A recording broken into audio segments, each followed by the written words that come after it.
Hey guys, Eric aka Azrael Eternite here from Lumberers.net. We're here today to debunk the great debate about if Abyssal RuneCrafting is better than Graahk RuneCrafting. We're going to do some tests, average out our findings, and give you some numbers in terms of craft rates and experience. I have my little friend here to help us, and he looks like he's ready to go, so let's get to it.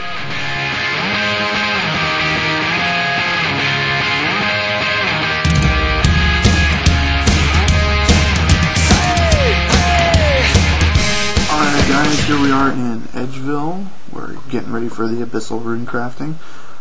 Since I have 63 RuneCrafting on this character, I have access to the large, medium, small pouches, which can hold, let's check these, 9, 6, and 3 essences respectively.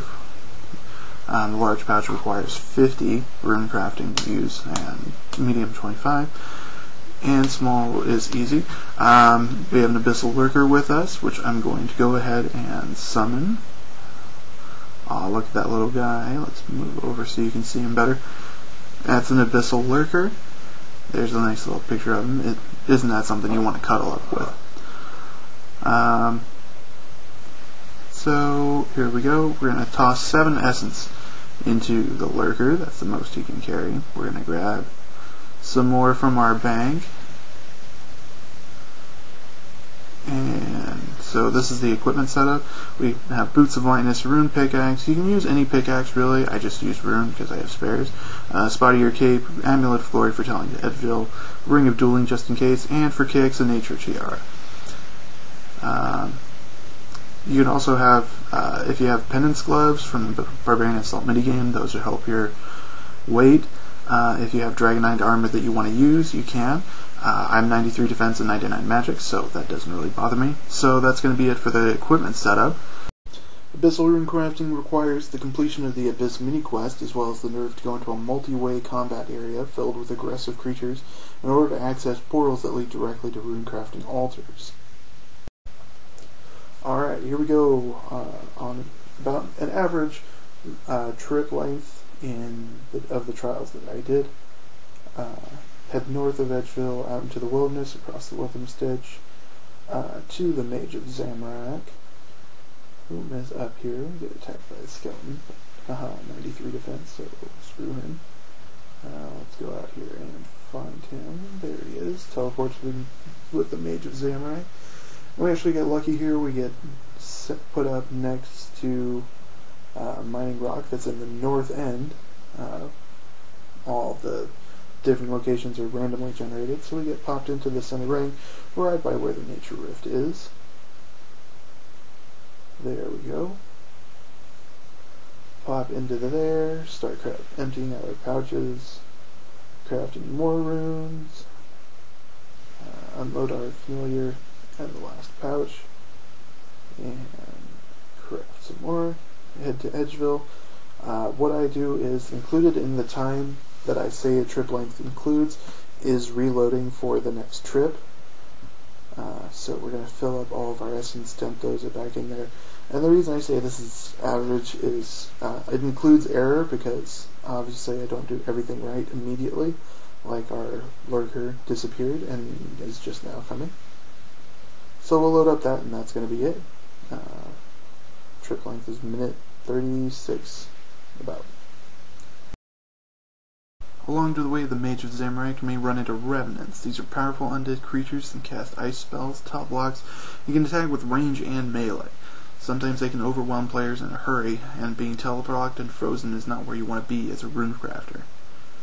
So here we go, heading north to the Mage of Zamorak, and there he is walking along. And out of the corner of your screen, you're going to see fireball sort of things coming from a revenant beast. Gets smacked for 21 damage. We're at Castle Wars, getting ready for the Graahk method. Once again, 63 RuneCrafting, so we have the large, medium, and small pouches. We also have Spirit Graahk in my inventory, which I'm going to summon. And there's that lovely little beast. There's a nice little shot of him.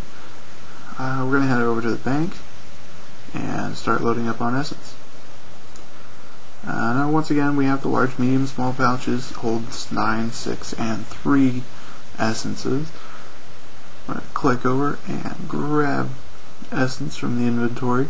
Now, since the Graahk isn't a beast of burden, it can't carry any essence for us, so it's just what we have in the inventory. So it's going to have 43 essence per trip.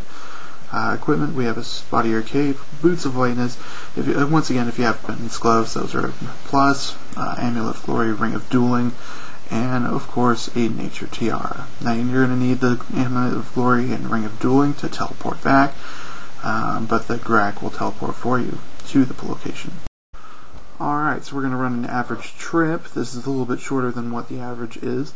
We're going to have our Graahk teleport us. You just click on it and click teleport, and we're going to teleport to the area and run northeast along the water's edge. Run. Keep going northeast. Run past some monkeys, which we'll kill later. Run past the mining outpost, and distance click on the nature altar. Pop right in. Craft our runes. Since the spirit Graahk isn't a beast of burden, we don't have any essence for it to drop for us. So we just have to worry about the essence in our inventory. Ring of dueling back to the Castle Wars area when we're going to bank and reload. This trip takes about 1 minute and 4.5 seconds or so. So it's relatively quick for 43 essence per trip. And that's going to do it. Alright, here are the findings. For Abyssal RuneCrafting, you get 50 essence per trip. Average trip length of about 97 seconds. And for this experiment, we did 34 trials. At this rate, 37 trips per hour earns about 1,850 nature runes and 16,650 RuneCrafting experience per hour. Now that's not bad. That's doing pretty decent. Graahk RuneCrafting, 43 essence per trip, average trip length about 65 seconds, and we did 31 trials for this experiment. At this rate, that's 55 trips per hour, that's about 2,365 nature runes, and 21,285 RuneCrafting experience per hour. So what this means is that this myth is busted. Turns out that Graahk RuneCrafting is actually much better than Abyssal RuneCrafting by thousands. So this is RuneBusters for Lumbridge.net. Have a good one, guys.